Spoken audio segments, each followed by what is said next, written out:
Halo teman-teman, balik lagi di channel YouTube Anak Agung Dwi Arsana. Eh, jadi kita ada project maunya bikin power wall atau maunya bikin baterai pack untuk sepeda listrik yang baru gitu ya. Entah nanti nggak tahu juga kita mau nyelesain power wallnya atau baterai listrik untuk sepeda listriknya gitu ya. Ini kita baru aja nyetak PCB-nya seperti ini. Jadi ini 48 volt. Nanti akan ditumpuk seperti ini gitu ya. Jadi kalau teman-teman lihat di sini ada konektor untuk BMS-nya, cuman kita belum solder. Ini 13S ya. Ini udah kita rakit dan isi baterai seperti ini. Ini baterainya LG H2, H2 yang otentik. Kalau nggak salah di harga 54.000 ya. Kita agak susah nyari sponsor atau distributor baterai yang kualitasnya bagus dan harganya murah, agak susah. Mungkin teman-teman ada yang tahu, silahkan tulis di kolom komentar. Jadi ini belum dilengkapi dengan BMS ya, baik itu BMS untuk overcurrent, charger over voltage gitu ya, belum. Yang ini versi pertama. Nanti ini bakalan ditumpuk seperti ini ya. Jadi ditumpuk tergantung sampai ampernya berapa, karena ini kalau semakin banyak tumpuannya ampernya semakin besar gitu dia. Nah, di sini di komputer saya sedang merancang sebuah baterai pack juga yang ada BMS-nya. Di sini kita pakai BMS yang biasa aja, yaitu HY2213. Mungkin teman-teman yang sudah sering berkutak-kutik dengan apa ya, baterai pack segala macam itu sering dengar IC itu ya. Jadi itu untuk BMS 1 sel. Saya tiru dia rangkaiannya dari BMS 1 sel yang ini. Nah, ini kan ada BMS 1 sel. Nah, ini kita tiru dari sini teman-teman ya. Ini rangkaiannya kita tiru, terus kita pasang di baterai packnya.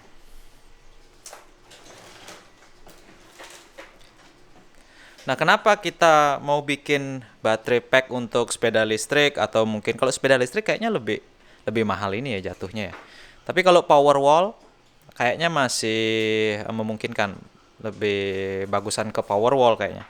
Kenapa kita menggunakan konektor baterai seperti ini ya? Jadi alasannya membangun atau membuat power wall dengan konektor baterai seperti ini, yang bijian ini, maunya sih yang isi 4, isi 3, isi 2 gitu ya. Cuman saya lebih memilih isi 1 aja deh. Itu alasannya karena pada saat baterainya rusak gitu ya, atau kita mau mengupgrade baterainya, kita dengan mudah bisa mencabut baterai yang rusak. Misalkan ini nanti di desain BM, mati dia kan. Nah, ini dia di desain baterai pack yang ini, BMS-nya ini ada LED-nya, teman-teman ya. Ada desain LED-nya. Jadi fungsi LED itu adalah mengetahui bahwa dia sudah balance nggak sel yang ini gitu. Jadi seandainya salah satu baterainya rusak, kita dengan mudah bisa mengganti satu sel baterainya, nggak usah sampai bongkar spot welder baterai gitu ya. Jadi itu alasan saya. Nanti rencananya, baru rencana sih, nanti setelah ini jadi, kita buat beberapa lonjor gitu ya, kita tempel di tembok gitu. Jadi kita tempel beberapa di tembok, dan kita coba tenagai studio ini dengan menggunakan solar panel dan juga tenaga dari power wall ini. Nah, tahu nanti perlu berapa baterai untuk bisa 1 kilowatt atau 2 kilowatt mungkin. Kayaknya kalau sekedar nyolder, ngecas baterai yang lain, kayak 1 kilowatt dah cukup. Cuman kalau untuk ngidupin 3D printer, ada banyak 3D printer gitu ya, kayaknya di atas 2 kilowatt deh. Tapi yang jelas kita pelan-pelan aja. Ini konektornya sisa sedikit, Nanti kita akan tambah lagi. Mungkin kalau teman-teman ada yang punya desain untuk baterai pack, untuk BMS yang include di baterai packnya, bisa info ya di kolom komentar. Siapa tahu bisa sharing desain. Saya bisa ikutan nyontek desain teman-teman. Karena saya di situ masih pakai desain BMS yang biasa gitu ya. Nah ini kita juga, ini project yang dulu ya, GPS tracker. Kita juga sedang membuat server untuk real time-nya. Nanti bakalan diupdate.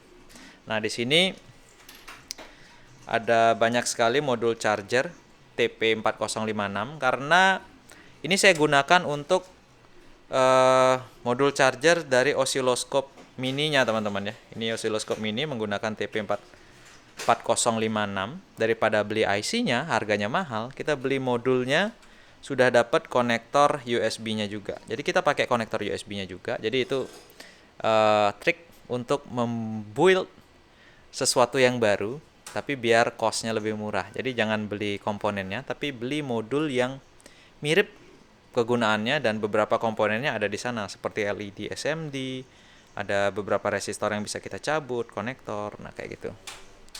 Ya, seperti itu. Ini kita sudah cetak beberapa casing untuk osiloskop mininya. Jadi teman-teman yang sudah PO untuk osiloskop mini, terima kasih.